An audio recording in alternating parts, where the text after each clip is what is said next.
नमस्कार दोस्तों, स्वागत है आपका हमारी एपीएस क्लासेस में। चैनल पर अगर आप नए हैं तो चैनल को सब्सक्राइब, शेयर, कमेंट, लाइक करना ना भूलें। साथ ही एक घंटी का निशान आएगा, उससे अवश्य दबाएं, जिससे कि हमारी अगली वीडियो सबसे पहले आप तक पहुंचे।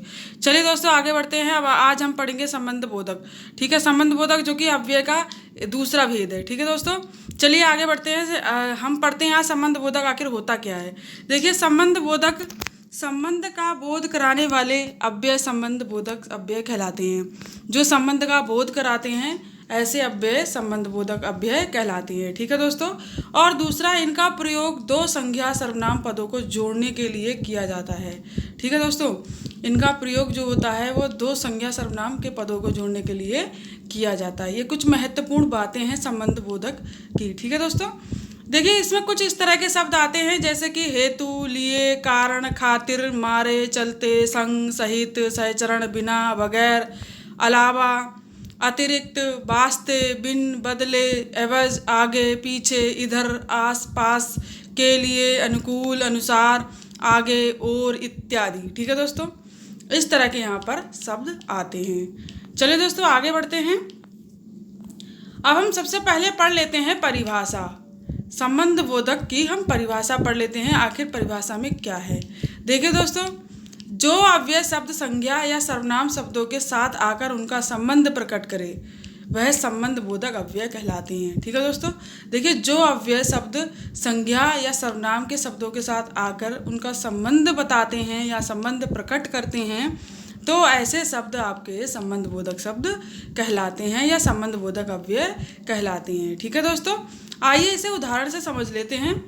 पहला उदाहरण है हमारा, मेरे घर के पास स्कूल है। ठीक है दोस्तों, तो देखिए यहाँ पर क्या है, मेरे घर के पास स्कूल है, तो ये के पास जो है वो आपका संबंध बोधक शब्द है, अव्यय है। क्यों है?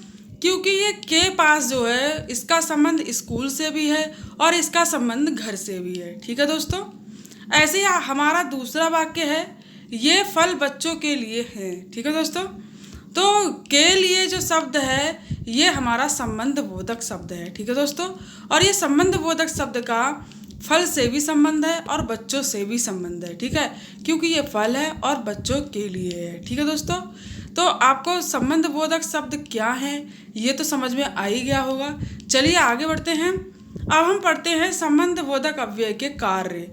ठीक है दोस्तों, क्या पढ़ते हैं? संबंध बोधक के कार्य। चलिए, क्या होते हैं इनके कार्य? संज्ञा के बाद आकर उसका संबंध उस वाक्य के दूसरे शब्दों के साथ दिखाना। ठीक है, जो शब्द संज्ञा के बाद आते हैं और उनका संबंध उस वाक्य के दूसरे शब्दों के साथ दिखाया जाता है तो वहाँ पर आपका क्या होता है, वहाँ आपके यह आपके संबंध बोधक अव्यय के कार्य होते हैं। ठीक है दोस्तों, जैसे कि रमा रात भर जागती रही, तो देखिए यहाँ पर रात भर, भर शब्द है जो भर शब्द का अर्थ, जो भर शब्द का जो संबंध है वो वाक्य के अन्य शब्दों से भी है। ठीक है दोस्तों, जैसे कि रात है, रात हमारी संज्ञा है और रात के बाद भर शब्द आया है तो भर शब्द का जो संबंध है वो हम पूरे वाक्य में अन्य शब्दों से भी है, जैसे जागती रही से भी है। ठीक है, और रमा से भी है। चलिए दोस्तों आगे बढ़ते हैं। अगला टॉपिक है हमारा संबंध बोधक द्वारा समय, स्थान तथा तुलना का बोध कराना। ठीक है, देखिए संबंध बोधक जो होता है वो आपका समय, स्थान और तुलना का भी बोध कराता है। जैसे कि उदाहरण में दो वाक्य दे रखे हैं। पहला वाक्य है हमारा, गरिमा योगेश के बाद घर पहुंची। ठीक है, तो देखिए गरिमा जो है वो योगेश के बाद घर पहुंची। ठीक है, तो यहाँ पर क्या है, समय का बोध हो रहा है क्योंकि योगेश पहले पहुंच गया और वो उसके बाद पहुंची, तो यहाँ पे आपके समय का बोध हो रहा है। ठीक है दोस्तों, ऐसे ही दूसरा वाक्य है, विवेक मनीष की अपेक्षा तेज है, तो यहाँ पर विवेक की तुलना मनीष से की जा रही है। ठीक है, कि विवेक जो है वो मनीष से क्या है, तेज है, तो यहाँ पर तुलना भी है और यहाँ पर समय का बोध भी हो रहा है।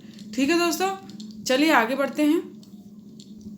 अब है संबंध बोधक अव्यय भेद। ठीक है, संबंध बोधक अव्यय के भी कुछ भेद हैं। संबंध बोधक अव्यय के 3 भेद हैं। ठीक है, कौन कौन से हैं?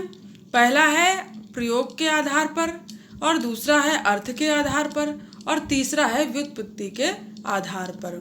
सबसे पहले हम प्रयोग के आधार पर पढ़ते हैं, और आज की वीडियो में हम प्रयोग के आधार पर ही पढ़ेंगे, और बाकी के बचे 2 हम कल पढ़ेंगे।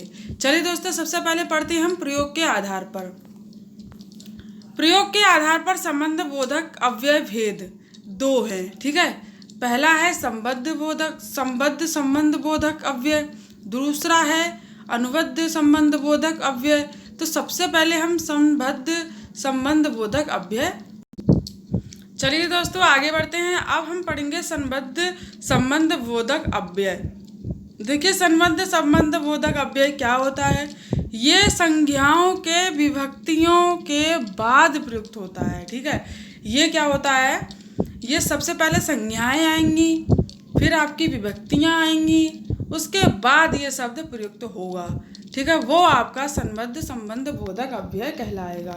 तो देखिए यहाँ पर क्या है? व्यायाम के पहले, किताब के बिना।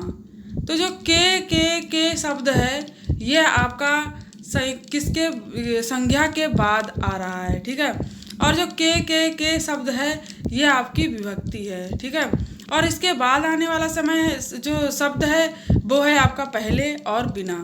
ठीक है दोस्तों, चलिए आगे बढ़ते हैं। अब है अनुबद्ध संबंध बोधक। अनुबद्ध संबंध बोधक क्या होता है? देखिए, ये संज्ञाओं के विकृत रूप के बाद आता है। ये क्या होता है? ये आपकी संज्ञाओं के विकृत रूप के बाद आता है। जैसे कई दिनों तक, तो यहाँ पर यो तक और प्याले भर, ये जो तक और भर शब्द हैं, ये दोनों शब्द आपके अनुबद्ध संबंध बोधक हैं, क्योंकि ये दिनों के बाद आया है और ये प्याले के बाद आया है। ठीक है, तो ये जो दिन है वो भी आपकी संज्ञाएं हैं, और जो प्याले हैं वो भी आपकी संज्ञाओं का विकृत रूप है। ठीक दोस्तों, संबंध बोधक के कुछ टॉपिक मैंने इस वीडियो में कवर कर लिए हैं।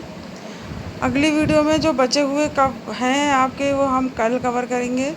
तो दोस्तों, धैर्य बनाकर रखिए, वीडियो शुरू से अंत तक देखते रहिए, और कल भी वीडियो देखिएगा। अगर मेरी वीडियो समझ में आए और आपको पसंद आए तो आप मेरी वीडियो लाइक, सब्सक्राइब और कमेंट करना बिल्कुल ना भूलें। चलिए दोस्तों, नमस्कार। कल मिलते हैं अगली वीडियो में।